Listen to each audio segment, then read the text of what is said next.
إن الحمد لله نحمده ونستعينه ونستغفره ونعوذ بالله من شرور أنفسنا وسيئات أعمالنا من يهده الله فلا مضل له ومن يضلل فلا هادي له أشهد أن لا إله إلا الله وأشهد أن محمدا عبده ورسوله اللهم صل وسلم وبارك على سيدنا ونبينا محمد وعلى آله وأصحابه أجمعين أما بعد فيا عباد الله أوصيكم ونفسي بتقوى الله وطاعته فقد فاز المتقون لقد قال الله تعالى في القرآن الكريم أعوذ بالله من الشيطان الرجيم يا أيها الذين آمنوا اتقوا الله حق تقاته ولا تموتن إلا وأنتم مسلمون.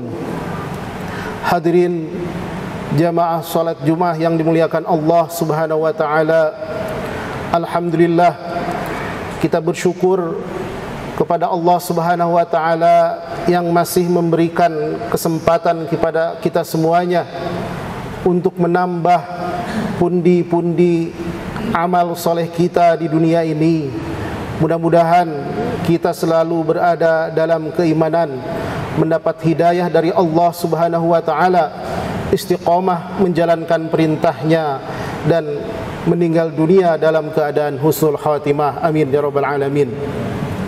Salat serta salam kita berikan kepada baginda Rasulullah sallallahu alaihi wasallam, kepada keluarganya, kepada sahabatnya, kepada pengikutnya, pencinta sunnahnya, dan mudah-mudahan kita semua mendapatkan syafaatnya di hari kiamat nanti. Amin ya rabbal alamin.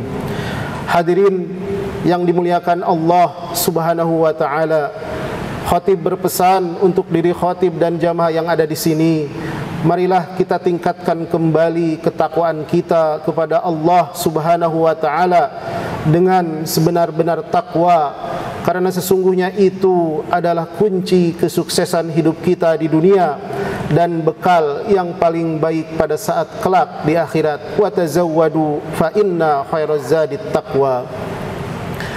Hadirin yang dimuliakan Allah Subhanahu wa taala, memasuki bulan Ramadan merupakan kenikmatan yang sangat besar. Maka selayaknya lah seorang muslim benar-benar merasakan dan menjiwai nikmat tersebut. Betapa banyak orang yang terhalang dari nikmat ini, baik karena ajal telah menjemput atau karena ketidakmampuan beribadah sebagaimana mestinya, seperti sakit atau yang lainnya, ataupun karena mereka sesat dan masa bodoh terhadap bulan yang mulia ini.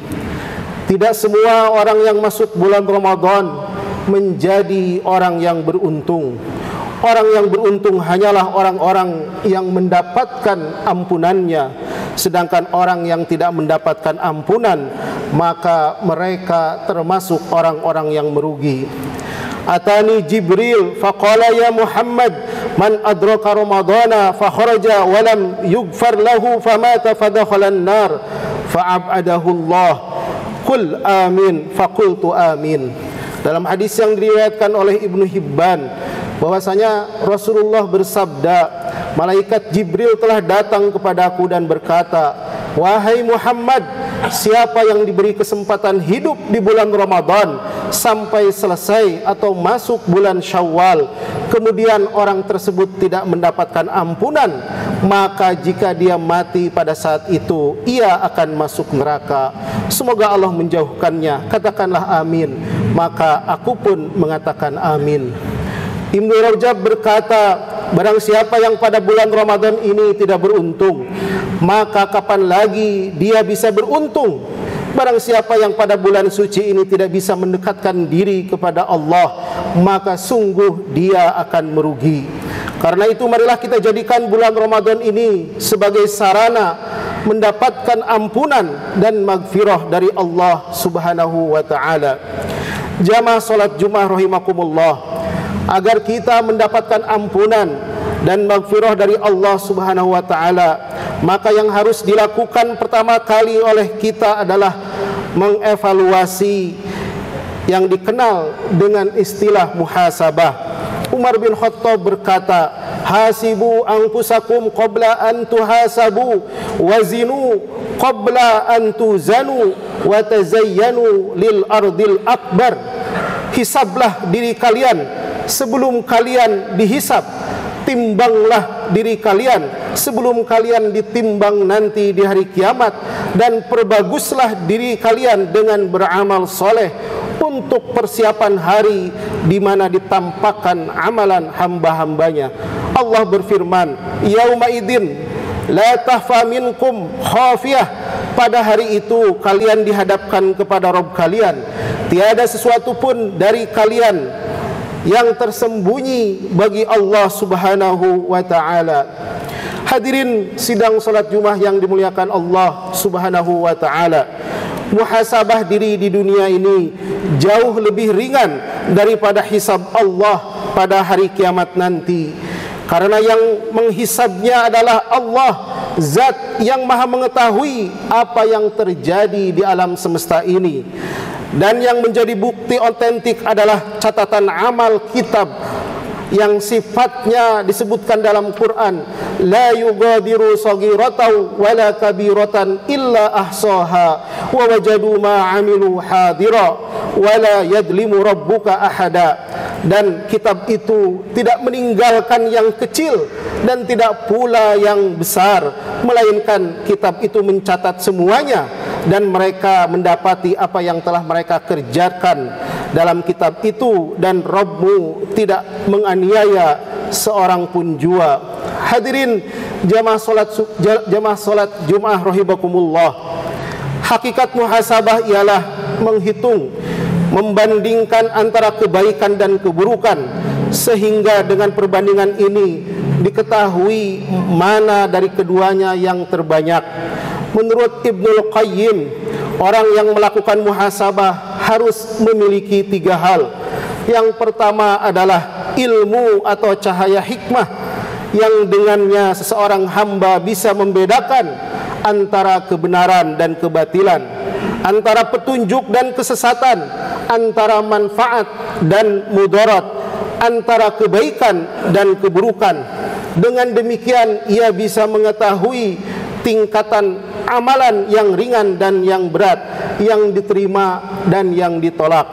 Kemudian yang kedua adalah berprasangka buruk terhadap diri sendiri, karena berbaik sangka kepada jiwa dapat menghambat kepada sempurnanya proses muhasabah atau introspeksi diri, sehingga bisa jadi ia akan memandang kejelekan-kejelekannya menjadi kebaikan, memandang aibnya sebagai suatu kesempurnaan.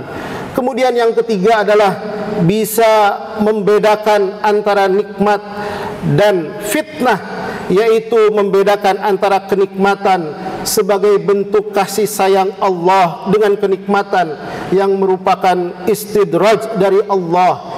Istidraj itu sendiri artinya azab, artinya adalah azab Allah berupa kenikmatan.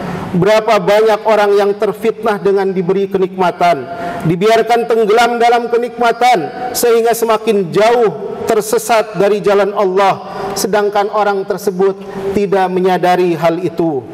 Kita harus tahu bahwa jika kenikmatan itu diiringi dengan pelaksanaan perintah Allah dan apa yang diridhoi oleh Allah, maka nikmat itu adalah karunia dari Allah. Jika tidak demikian, maka kenikmatan tersebut merupakan bencana bagi orang tersebut. Setiap harta yang disertai dengan berinfak di jalan Allah, maka ia merupakan karunia dari Allah. Jika tidak demikian, maka harta itu hanyalah bumerang baginya. Jamaah salat Jumat rahimakumullah. Kemudian setelah bermuhasabah, maka faktor kedua untuk mendapatkan ampunan dari Allah adalah bertaubat. Bertaubat berarti meninggalkan dosa-dosa, baik yang kecil maupun yang besar, disertai penyesalan yang mendalam. Taubat juga berarti kembali ke jalan yang benar, atau kembali ke posisi awal, posisi di mana manusia dekat dengan Allah Subhanahu wa ta'ala. Taubat dari dosa perlu dilakukan karena pada bulan Ramadan ini kita pasti akan melakukan berbagai macam ibadah dan ketaatan kepada Allah Subhanahu wa taala. Kita tahu dosa dan maksiat bisa menghalangi seseorang dari ketaatan, sebab dosa dan maksiat dapat mengotori dan menutupi hati. Pemilik hati yang tertutup oleh karat dosa dan maksiat biasanya berat untuk melakukan ibadah dan amal soleh.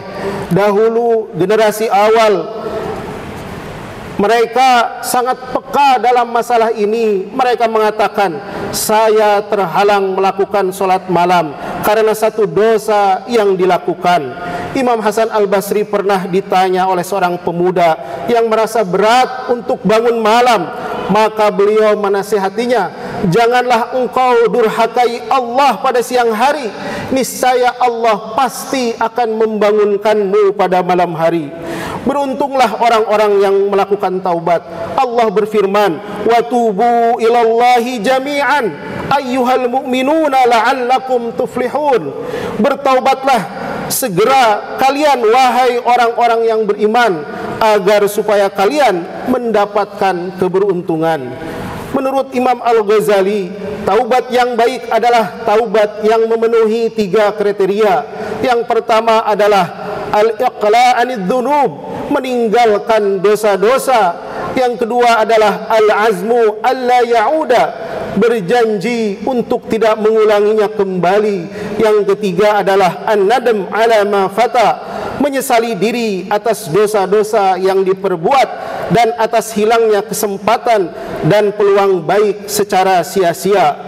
Penyesalan tampaknya menjadi kunci dari semuanya. Tanpa penyesalan yang mendalam, sukar dibayangkan seseorang akan benar-benar bertaubat. Itu sebabnya Nabi Muhammad sallallahu alaihi wasallam memandang bahwa penyesalan itu identik dengan taubat itu sendiri. Orang yang benar-benar menyesal menurut Imam Al-Ghazali ditandai dengan 3 hal. Yang pertama adalah hatinya lentur dan sensitif, tidak membeku dan membatu seperti batu cadas. Kemudian yang kedua adalah air matanya mudah meleleh tanpa sadar.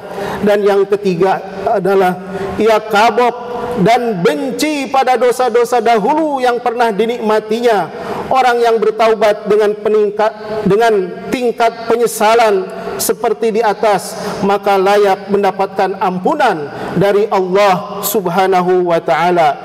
Jamaah salat Jumat rahimakumullah. Oleh karena itu, marilah kita berusaha membersihkan hati dari noda dosa dan maksiat dengan memperbanyak istighfar, memperbanyak taubat kepada Allah Subhanahu wa taala. Mari kita teladani Nabi kita Rasulullah sallallahu alaihi wasallam, bagaimana beliau bertaubat dan beristighfar lebih daripada 70 kali dalam seharinya.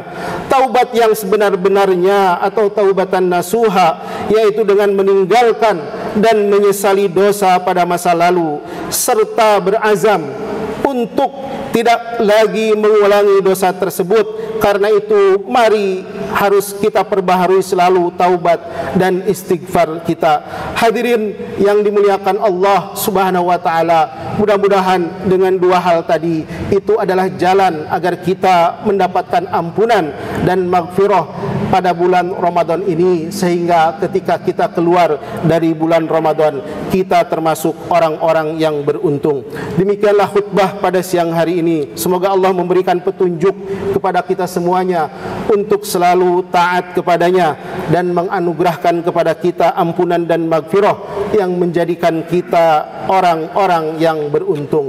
Barakallahu li wa lakum fil Qur'anil Karim wa nafa'ani wa iyyakum bima fihi minal ayati wad dzikril hakim wa taqabbalallahu minni wa minkum tilawatahu innahu huwas samiul alim fastaghfiruhu innahu huwal ghafurur rahim.